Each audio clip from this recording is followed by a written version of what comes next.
ಒಂದು ಹುಡುಗಿ ಮನೇಲಿ ಎಷ್ಟು ದಿನ ಇರ್ಬೋದಪ್ಪ? ಒಂದು 10 ದಿನ. ಆದರೆ ಈ ಹುಡುಗಿ 100 ಅಲ್ಲ 200 ಅಲ್ಲ 20 ವರ್ಷ ಒಂದು ಮನೆ ಕೂಡ ಅಲ್ಲ ರೀ. ಅದು ಚಿಕ್ಕದಾದ ಬೇಸ್ಮೆಂಟ್ನಲ್ಲಿ ಕಳೆದಿದ್ದಾಳೆ ಅಂದರೆ ನೀವು ನಂಬಲೇಬೇಕು. ಆ್ಯಕ್ಚುಲಿ ಇದೊಂದು ರಿಯಲ್ ಇನ್ಸಿಡೆಂಟ್. ಇದನ್ನು ನೋಡಿ ನನಗೆ ಮೈಯೆಲ್ಲ ಜುಮ್ ಅಂತ ಅಂದ್ಬಿಡ್ತು. ಸೊ ಏನಿದು ಮೂವಿ, ಬನ್ನಿ ನೋಡೋಣ. ಮೂವಿ ಸ್ಟಾರ್ಟಿಂಗ್ ಸೀನ್ನಲ್ಲಿ ಕಾರ್ನಲ್ಲಿ ಒಂದು ಹುಡುಗಿ ಕೂತಿದ್ದಾಳೆ. ಹುಡುಗಿ ಜೊತೆ ಒಂದು ಮಗು ಕೂಡ ಇದೆ. ಆ ಮಗುಗೆ ಏನೋ ಆಗಿದೆ ಅನ್ಸುತ್ತೆ. ಅದಕ್ಕೆ ಆ ಹುಡುಗಿ ಕಾರನ್ನು ಜೋರಾಗಿ ಓಡಿಸಿ ಅಂತ ಮುಂದೆ ಇದ್ದಾನಲ್ಲ ಅವನಿಗೆ ಹೇಳ್ತಾಳೆ. ಆದರೆ ಅವನು ಕಿರ್ಚಬೇಡ, ಓಡಿಸ್ತಾ ಇದ್ದೀನಲ್ಲ ಅಂತ ರ್ಯಾಶ್ ಆಗಿ ಆನ್ಸರ್ ಮಾಡ್ತಾನೆ. ಅಬ್ಬಾ, ಫೈನಲಿ ಹೇಗೋ ಹಾಸ್ಪಿಟಲ್ಗೆ ರೀಚ್ ಆಗ್ತಾರೆ.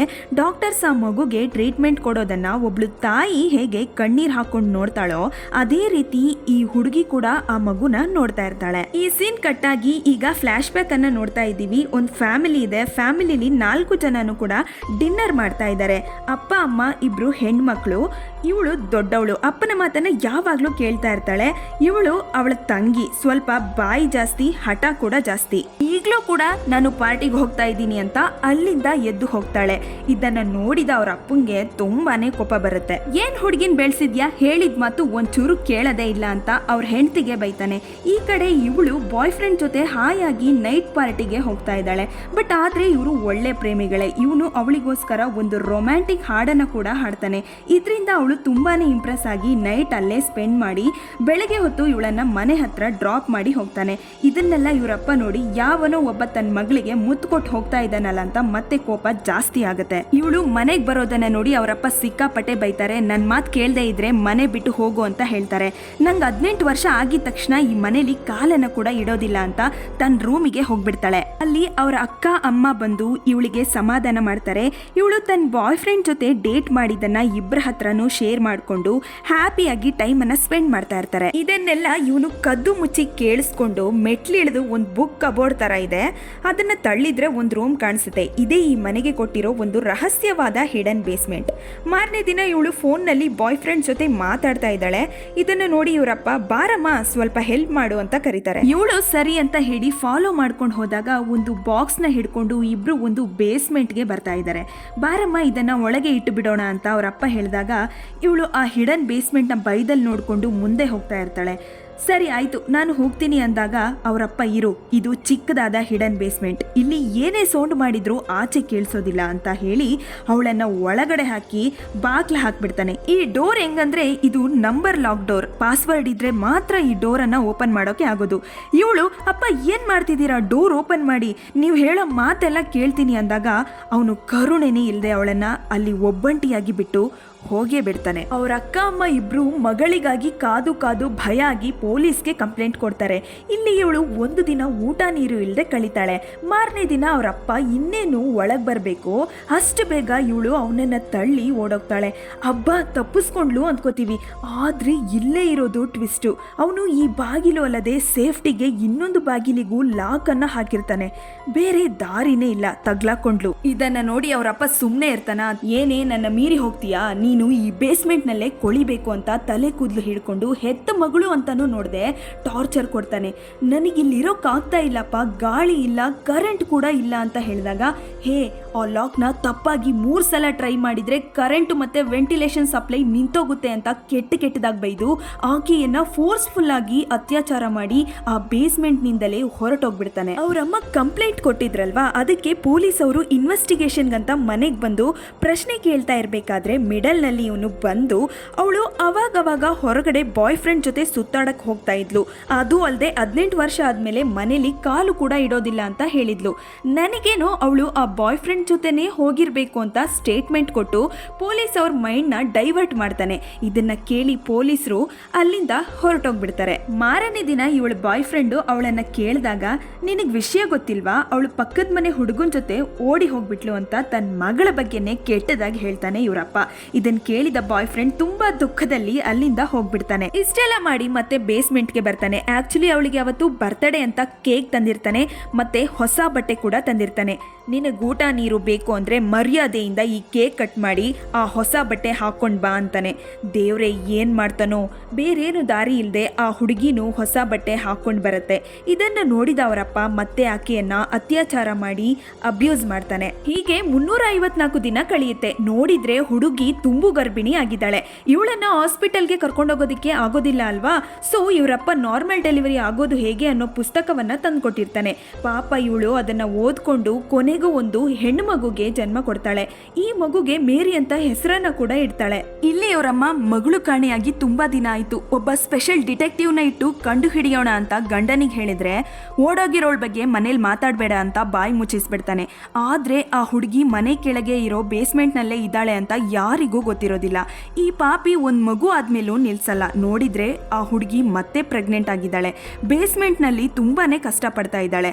ಒಂದು ದಿನ ಅವನು ಸಡನ್ ಆಗಿ ಒಂದು ಹಳೆ ಟಿವಿನ ತಂದ್ಕೊಡ್ತಾನೆ. ತುಂಬಾ ದಿನ ಕೇಳ್ತಿದೆ ಅಲ್ವಾ, ತಗೋ ಈ ಟಿವಿನ ಅಂತ ಕೊಟ್ಟು ಹೋಗ್ಬಿಡ್ತಾನೆ. ಈ ಟಿವಿನ ನೋಡಿ ಇಬ್ಬರಿಗೂ ಫುಲ್ಲು ಖುಷಿ. ಹಂಗೂ ಹಿಂಗೂ ಪಾಪ ಎರಡನೇ ಗಂಡು ಮಗುಗೂ ಜನ್ಮ ಕೊಡ್ತಾಳೆ.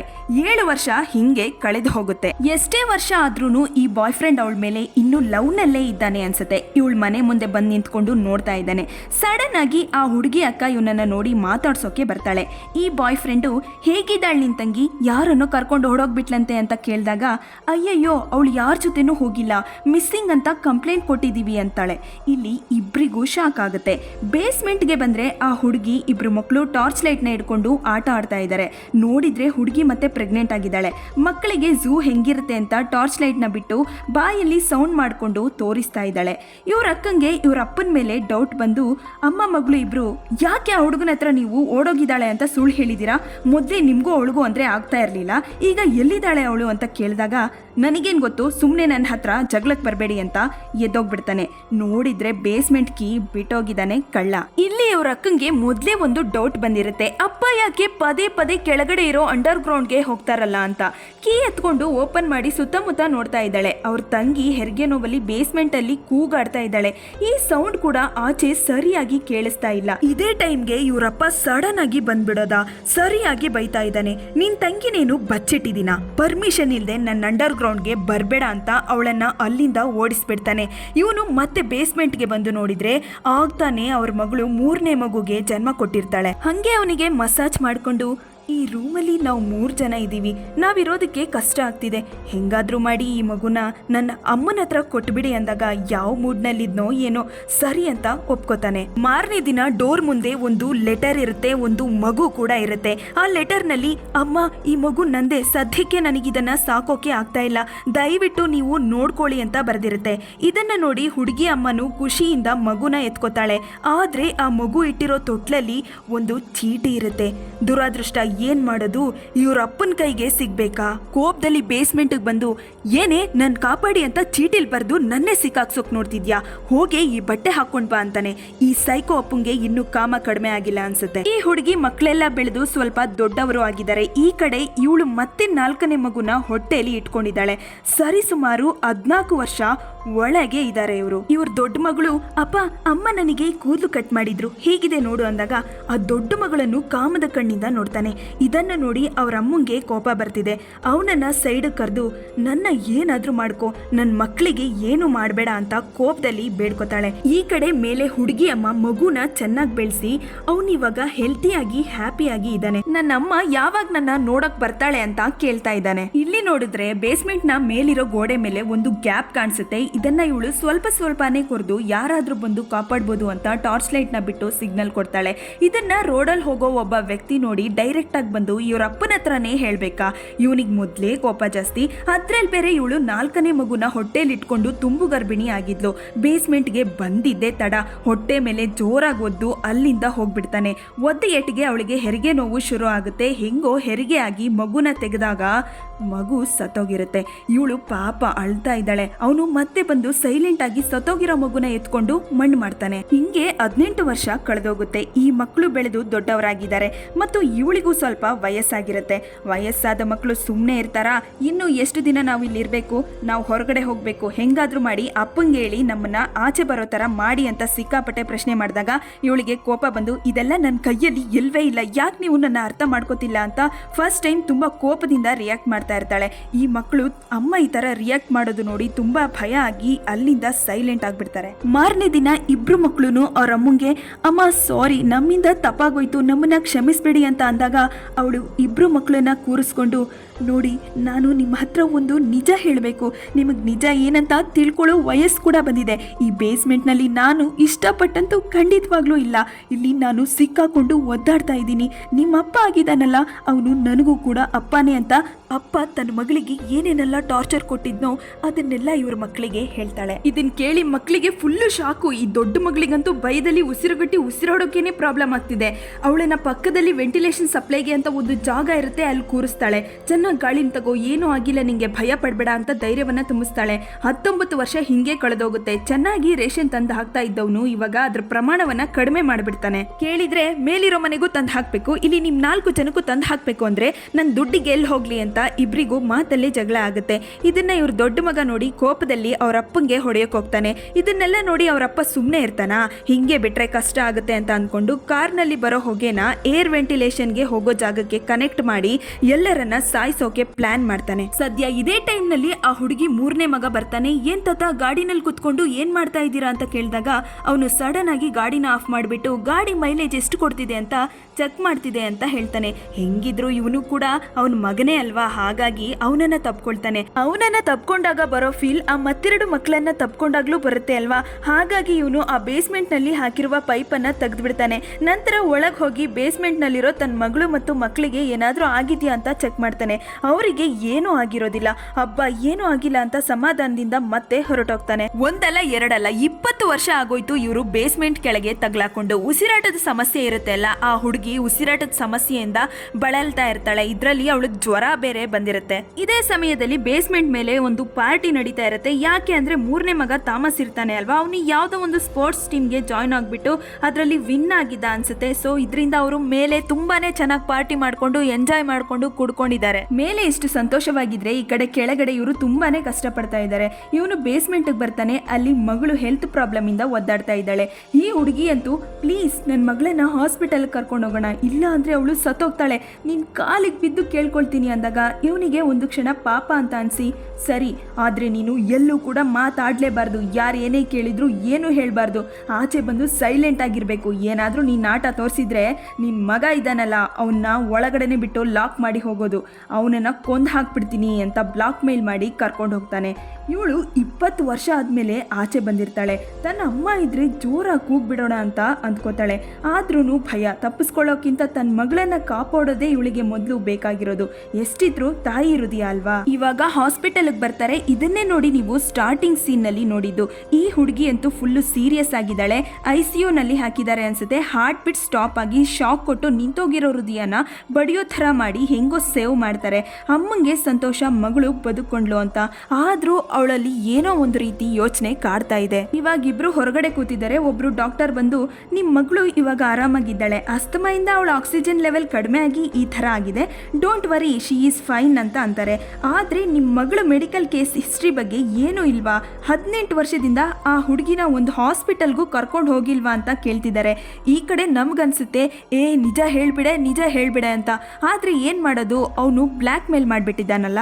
ಡಾಕ್ಟರ್ ಒಂದು ಫಾರ್ಮ್ನ ಕೊಟ್ಟು ಫಿಲ್ ಮಾಡೋ ಕೇಳಿ ಅಲ್ಲಿಂದ ಹೋಗ್ಬಿಡ್ತಾರೆ. ಈ ಕಡೆ ಈ ಹುಡುಗಿ ಯೋಚನೆ ಮಾಡ್ತಿದ್ದಾಳೆ, ಭಯ ಪಡ್ತಿದ್ದಾಳೆ. ಕೊನೆಗೂ ಮಾತಾಡ್ತಾಳೆ, ನಾನು ಬಾತ್ರೂಮ್ಗೆ ಹೋಗ್ಬೇಕು ಅಂತಾಳೆ. ಆದ್ರೆ ಅವನು ನೀನು ಎಲ್ಲೂ ಕೂಡ ಹೋಗಂಗಿಲ್ಲ ಅಂತ ಸ್ಟ್ರಿಕ್ಟ್ ಆಗಿ ಹೇಳ್ಬಿಡ್ತಾನೆ. ಈ ಟೈಮ್ ನಲ್ಲಿ ಅವನಿಗೆ ಒಂದು ಕಾಲ್ ಬರುತ್ತೆ. ಆ ಕಡೆ ತಿರ್ಕೊಂಡು ಮಾತಾಡ್ತಾ ಇರ್ಬೇಕಾದ್ರೆ ಬೇಕು ಅಂತಾನೆ ಇವಳು ಕಪ್ನಲ್ಲಿರೋ ನೀರನ್ನ ಫಾರ್ಮ್ ಮೇಲೆ ಚೆಲ್ತಾಳೆ. ಇವನು ನಿನ್ ಕೈಕಾಲು ಸುಮ್ಮನೆ ಇರೋಲ್ವಾ ಅಂತ ಬೈದು ಬೇರೆ ಫಾರ್ಮ್ನ ಈಸ್ಕೊಂಡು ಬರಕ್ಕೆ ಹೋಗ್ತಾನೆ. ಈ ಚಾನ್ಸ್ ಯಾರಿಗೆ ತಾನೇ ಮಿಸ್ ಮಾಡ್ಕೋಬೇಕು ಅಂತ ಅನ್ಸುತ್ತೆ. ಅಲ್ಲಿರೋ ಲೇಡಿ ಡಾಕ್ಟರ್ನ ನೋಡ್ತಾಳೆ. ಏನೇ ಆಗಲಿ ಒಂದು ಕೈ ನೋಡ್ಕೊಳ್ಳೋಣ ಅಂತ ಡಾಕ್ಟರ್ ಇರೋ ಜಾಗಕ್ಕೆ ನಡ್ಕೊಂಡು ಭಯದಲ್ಲಿ ಹೋಗ್ತಾ ಇದ್ದಾಳೆ. ಈ ಕಡೆ ಇವರಪ್ಪ ಇದನ್ನು ನೋಡಿ ಇವಳನ್ನ ಫಾಲೋ ಮಾಡಿಕೊಂಡು ಬರ್ತಾ ಇದ್ದಾನೆ. ಇವಳು ಸ್ವಲ್ಪ ಜೋರಾಗಿನೇ ನಡ್ಕೊಂಡು ಬರ್ತಿದ್ದಾಳೆ. ಎಲ್ಲ ಟೈಮ್ನಲ್ಲೂ ದುರಾದೃಷ್ಟ ಇದ್ದ ಇವಳಿಗೆ ಈ ಟೈಮ್ ಡಾಕ್ಟರ್ ಪಕ್ಕದಲ್ಲಿ ಒಂದು ಪೊಲೀಸ್ ಕೂಡ ಇದ್ದಾರೆ. ಆಹಾ ಎಂಥ ಅದೃಷ್ಟ. ಅಬ್ಬಾ ಫೈನಲಿ ಡಾಕ್ಟರ್ನ ಗಟ್ಟಿಯಾಗಿ ತಬ್ಕೊಂಡು ಜೋರಾಗಿ ಹೇಳ್ತಾಳೆ, ನಾನು ಪ್ರಾಬ್ಲಮ್ನಲ್ಲಿ ಇದ್ದೀನಿ ಅಂತ ಕೊನೆಗೂ ಕೊನೆಗೂ ಬಾಯ್ ಬಿಡ್ತಾಳೆ. ಈ ಕಡೆ ಇವರಪ್ಪ ಪ್ರಾಬ್ಲಮ್ ದೊಡ್ಡದಾಗುತ್ತೆ ಅಂತ ಅಂದ್ಕೊಂಡು ಆ ಜಾಗದಿಂದನೇ ಎಸ್ಕೇಪ್ ಆಗೋದಕ್ಕೆ ಟ್ರೈ ಮಾಡ್ತಾನೆ. ಆದ್ರೆ ಅಲ್ಲಿರೋ ಪೊಲೀಸ್ ಓಡ್ ಬಂದು, ಸರ್ ಒಂದ್ ನಿಮಿಷ ನಿಂತ್ಕೊಳ್ಳಿ ಸರ್, ಒಂದ್ ನಿಮಿಷ ನಿಂತ್ಕೊಳ್ಳಯ್ಯ ಅಂತ ನಿಲ್ಲಿಸ್ಬಿಡ್ತಾರೆ. ಈ ಹುಡುಗಿ 20 ವರ್ಷದಲ್ಲಿ ತನ್ನ ಅಪ್ಪ ಏನೇನೆಲ್ಲ ಟಾರ್ಚರ್ ಕೊಟ್ಟು ಕಷ್ಟ ಕೊಡ್ತಿದ್ನೋ ಅದನ್ನೆಲ್ಲ ಹೇಳ್ಬಿಡ್ತಾಳೆ. ಸುಮ್ಮನೆ ಬಿಡ್ತಾರ ಈ ಪುಣ್ಯಾತ್ಮನ? ಮಾಡಿದ ಕೆಲ್ಸಕ್ಕೆ ಅವನನ್ನ ಡೈರೆಕ್ಟ್ ಪೊಲೀಸ್ ಸ್ಟೇಷನ್ಗೆ ಕರ್ಕೊಂಡು ಹೋಗ್ತಾರೆ. ಏನೂ ಇಲ್ಲ, ಕೊಟ್ರೆ ಇವನಿಗೆ ಡೈರೆಕ್ಟ್ ಮರಣ ದಂಡನೆ ಇಲ್ಲ ಸಾಯೋವರೆಗೂ ಜೈಲ್ನಲ್ಲಿ ಇರೋ ಶಿಕ್ಷೆ ಕೊಡ್ಬೋದು. ಇಷ್ಟೆಲ್ಲ ನ್ಯೂಸ್ ಆಗಿ ಇಲ್ಲಿ ಇವ್ರ ಮನೆ ಮುಂದೆ ಪೊಲೀಸ್ ಅವರು ಇದ್ದಾರೆ. 3ನೇ ಮಗ ಥಾಮಸ್ ಮತ್ತೆ ಅಮ್ಮ ಇಬ್ರು ಆಚೆ ನಿಂತಿರ್ತಾರೆ. ಅವರಿಗೆ ಏನ್ ನಡೀತಿದೆ ಅಂತಾನೂ ಗೊತ್ತಿರೋದಿಲ್ಲ. ಇವರಪ್ಪ ಬೇಸ್ಮೆಂಟ್ ನಲ್ಲಿ ಕೂಡಿ ಹಾಕಿದ್ನಲ್ಲ ಒಬ್ಬ ಮಗನ್ನ, ಅವನನ್ನ ಇವಾಗ ಹೊರಗಡೆ ತಗೊಂಡ್ ಬರ್ತಿದ್ದಾರೆ. ಅವನು ಇಷ್ಟು ದಿನ ಬೇಸ್ಮೆಂಟ್ ಗಾಳಿಯಲ್ಲಿದ್ದು ಸಡನ್ ಆಗಿ ಹೊರಗೆ ತಂದಿದ್ದಕ್ಕೆ ಉಸಿರಾಟ ಓಡಕ್ಕೆ ಸರಿಯಾಗಿ ಆಗ್ತಾ ಇಲ್ಲ. ಇದನ್ನ ನೋಡಿ ಅಮ್ಮ ಮತ್ತೆ ಥಾಮಸ್ ಬೆಚ್ಚಿ ಬೀಳ್ತಾರೆ. ಬೇಸ್ಮೆಂಟ್ ನಿಂದ ಎಷ್ಟು ದೊಡ್ಡ ಹುಡುಗ ಬಂದಿದ್ದಾನಲ್ಲ ಅಂತ ಫುಲ್ ಶಾಕ್ ಆಗುತ್ತೆ. ಸರಿ ಸುಮಾರು 20 ವರ್ಷ ಆಗುತ್ತೆ ಬೇಸ್ಮೆಂಟ್ ನಲ್ಲಿ ಇವಳು ಕಾಲ ಕಳೆದು. ಇವಾಗ ಫ್ರೆಶ್ ಆಗಿ ಒಂದು ಸೀನ್ ಬರ್ತಾ ಇದೆ. 3 ಮಕ್ಕಳು ಆಟ ಆಡ್ತಿದ್ದಾರೆ. ಇದನ್ನ ಅವ್ರ ಅಮ್ಮ, ಅಕ್ಕ, ಈ ಹುಡುಗಿ 3 ಜನನು ಸಂತೋಷದಿಂದ ನೋಡ್ತಾ ಇದ್ದಾರೆ. ಅವಳಿಗಂತೂ ಒಂದು ಖುಷಿ ಮತ್ತೆ ನೆಮ್ಮದಿ. ಇವಾಗ ಒಬ್ಬ ಬುಲೆಟ್ ನಲ್ಲಿ ಹೀರೋ ತರ ಬಂದು ಮನೆ ಮುಂದೆ ನಿಂತ್ಕೊಂಡು ಹೆಲ್ಮೆಟ್ ಅನ್ನ ತೆಗೆದಾಗ ಅವಳ ದೊಡ್ಡ ಮಗಳು, ಅಮ್ಮ ಯಾರು ಬಂದಿದ್ದಾರೆ ನೋಡು ಅಂತಾಳೆ. ನೀವು ಕಂಡು ಹಿಡ್ದಿರ್ತೀರಾ ಇದು ಯಾರು ಅಂತ. ಆಕ್ಚುಲಿ ಇದು ಇವಳ ಬಾಯ್ ಫ್ರೆಂಡ್. ಈ ತರ ಬಾಯ್ ಫ್ರೆಂಡ್ ಯಾರಿಗೂ ಸಿಗೋದಿಲ್ಲ ನೋಡಿ. ಇವಾಗ್ಲೂ ಕೂಡ ಅವನಿಗೆ ಅವಳ ಮೇಲೆ ಲವ್ ಇದೆ. ಇವ್ರ ಅಕ್ಕನೇ ಈ ಬಾಯ್ ಫ್ರೆಂಡ್ಗೆ ನಡೆದಿರೋ ನಿಜನೆಲ್ಲ ಹೇಳಿ ಕರ್ಸಿರ್ತಾಳೆ. ಇವರಿಬ್ರು ಒಂದು ಜಾಗದಲ್ಲಿ ಕುತ್ಕೊಂಡು ಮಾತಾಡ್ತಾ ಇದ್ದಾರೆ. ಅವನು ಇವಳನ್ನ ನೋಡಿ, ಸಾರಿ, ನನ್ನ ಕ್ಷಮಿಸ್ಬಿಡು, ನಿಮ್ಮಪ್ಪ ಹೇಳಿದ್ದಲ್ಲ ನಾನು ನಂಬಿರಬಾರ್ದಾಗಿತ್ತು. ನೀನು ಅಷ್ಟು ಕಷ್ಟದಲ್ಲಿದ್ದಾಗ ನಿನ್ನ ಕಾಪಾಡಿಲ್ವಲ್ಲ ಅಂತ ನನಗೆ ಪಾಶ್ಚಾತ್ತಾಪ ಆಗ್ತಿದೆ ಅಂತ ಹೇಳ್ತಾನೆ. ಪರವಾಗಿಲ್ಲ, ಇಷ್ಟು ಹೇಳ್ದಲ್ಲ ಅಷ್ಟೇ ಸಾಕು, ಯಾಕೆ ಹಳೆದೆಲ್ಲ ನೆನಪು ಮಾಡ್ಕೊಂಡು ಕೊರಗೋದು ಅಂತ ಸಮಾಧಾನ ಮಾಡ್ತಾಳೆ. 18ನೇ ವರ್ಷದ ಬರ್ತ್ಡೇಗೆ ಒಂದು ಗಿಫ್ಟ್ ಕೊಡಬೇಕು ಅಂದ್ಕೊಂಡಿದ್ದೆ, ಆದ್ರೆ ಆ ಗಿಫ್ಟ್ ಇವಾಗ ತಗೋ ಅಂತ ಒಂದು ಪಿಂಕ್ ಕಲರ್ ಹೆಲ್ಮೆಟ್ ಅನ್ನ ಕೊಡ್ತಾನೆ. ಆಕ್ಚುಲಿ ಅವಳಿಗೆ ಗಾಡಿನಲ್ಲಿ ಲಾಂಗ್ ಡ್ರೈವ್ ಮಾಡಬೇಕು ಅನ್ನೋ ಆಸೆ ಇದ್ದಿರುತ್ತೆ. ಇವಾಗ ಇಬ್ರು ಹ್ಯಾಪಿಯಾಗಿ ಹಾಯಾಗಿ ಕುಳಿತಿರು ನೀನು ರಾಣಿಯ ಹಾಗೆ ಅಂದ್ಕೊಂಡು ಗಾಡಿನಲ್ಲಿ ಹೋಗ್ತಿದ್ದಾರೆ. ತಂದೆನೇ ಮಗಳನ್ನ ಅತ್ಯಾಚಾರ ಮಾಡಿ 20 ವರ್ಷ ಬೇಸ್ಮೆಂಟ್ ನಲ್ಲಿ ಇದ್ದ ಇವಳಿಗೆ ಒಂದು ಸಂತೋಷದ ಲೈಫ್ ಸಿಗುತ್ತೆ. ಇದೊಂದು ಹ್ಯಾಪಿ ಎಂಡಿಂಗ್ ಮೂವಿ. ಈ ಮೂವಿ ಹೆಸರು ಗರ್ಲ್ ಇನ್ ದ ಬೇಸ್ಮೆಂಟ್. ಇದು ನಿಜವಾಗ್ಲೂ ನಡೆದ ಒಂದು ಘಟನೆ. ಸೊ ನಿಮಗೆ ಈ ಮೂವಿ ಬಗ್ಗೆ ಏನ್ ಅನ್ಸುತ್ತೆ ಅಂತ ಕಮೆಂಟ್ ಮಾಡಿ. ಇನ್ನು horror, thriller, suspense, comedy, romantic ಇದಕ್ಕಿಂತ ಚೆನ್ನಾಗಿರೋ ಮೂವಿಗಳನ್ನ ಎಕ್ಸ್ಪ್ಲೈನ್ ಮಾಡಬೇಕು ಅಂತ ಇದ್ದೀನಿ. ಇದಕ್ಕೆ ನಿಮ್ಮ ಸಪೋರ್ಟ್ ಬೇಕು. ಸೊ ಲೈಕ್ ಮಾಡಿ, ಸಬ್ಸ್ಕ್ರೈಬ್ ಮಾಡಿ. ಸೊ ನಾನು ನಿಮ್ಮ Sonu, welcome to my channel.